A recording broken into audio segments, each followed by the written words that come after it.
অনেকটা করলে তবে অল্পই হয়। ধনে পাতা কিন্তু ট্যাংরা মাছ আমার তো। আজকের রান্না চলো তোমাদের সাথে শেয়ার করি।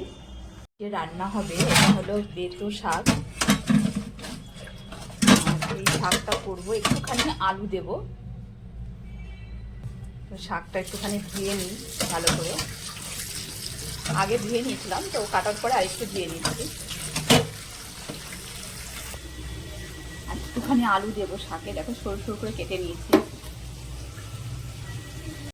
তো গাইস দেখো শাকের জন্য তেল নিয়ে নিয়েছি,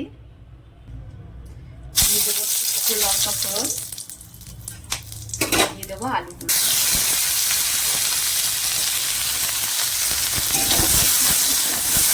এই শাক কিন্তু বেশি কিছু লাগে না, শুধু এই একটু আলু দিলাম, এমনি একটু আলুটা ভাজা হয়ে গেলে দিয়ে দেবো শাকগুলো।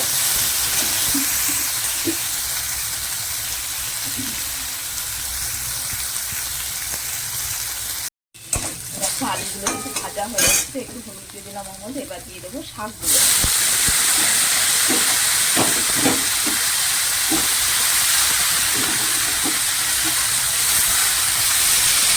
আর এই শাক কিন্তু টাইম লাগে না বেশি, একটু নুন দিয়ে দেবো।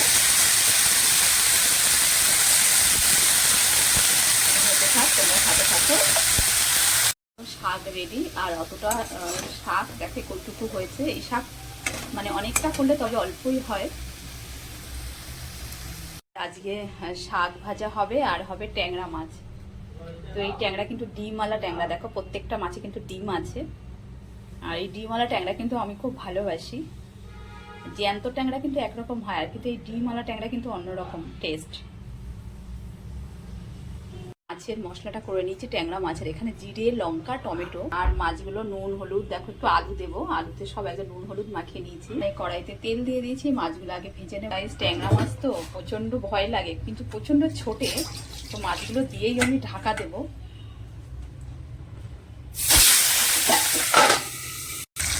দেখো মাছ ভাজা হয়ে গেছে, মাছগুলো তুলে দেবো, আলু দিব, আলু দিয়ে দেবো। গাইস দেখো আলুগুলো কিন্তু ভাজা হয়ে গেছে, এবার তুলে দেবো। তো এই তেলের মধ্যে দিয়ে দেবো একটুখানি জিরে ফোড়ন,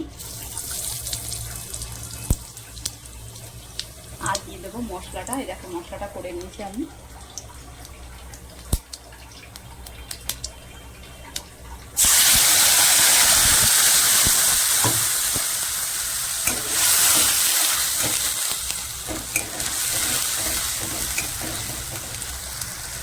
মশলাটা দেখো, ওর মতো মশলা ধোয়ার জলটাও দিয়ে দিচ্ছি। এই জলটা শুকাতে যতটা টাইম লাগবে আমার মশলাটাও কিন্তু কষানো হয়ে যাবে। এর মধ্যে কিন্তু আমি নুন হলুদ দিয়ে দিয়েছি।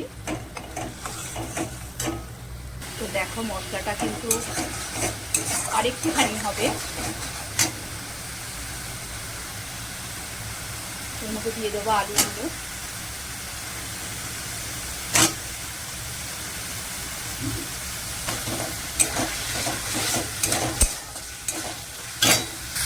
দেখো পুরো তেলটাকে ছেড়ে দিয়েছে, মশলাটা আমার কষানো হয়ে গেছে। এবার দিয়ে দেবো জল।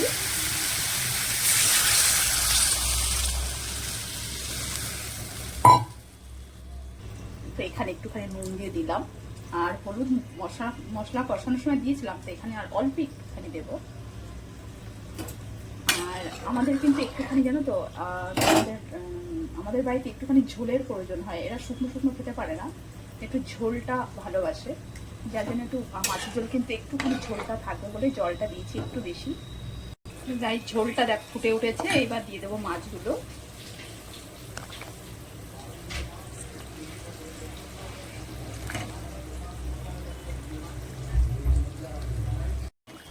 গাই দেখো ঝোলটা কিছুটা অনেকটা হয়ে এসছে, এবার দিয়ে দেবো একটুখানি ধনে পাতা। ট্যাংরা মাছে কিন্তু একটু ধনে পাতা দিলে কিন্তু সবচেয়ে বেশি ভালো লাগে।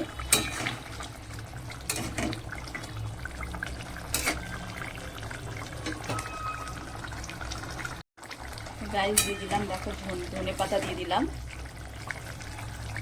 আর ধনে পাতা কিন্তু ট্যাংরা মাছে আমার তো ভীষণ ভালো লাগে। দেখো আলুটাও সেদ্ধ হয়ে গেছে, ঝোলটা কিন্তু হয়ে এসছে অনেকটাই।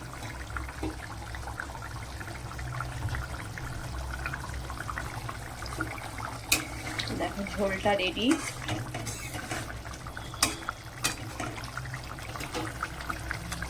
কে কে ভালোবাসো জানিও ট্যাংরা মাছ, ডিমওয়ালা ট্যাংরা।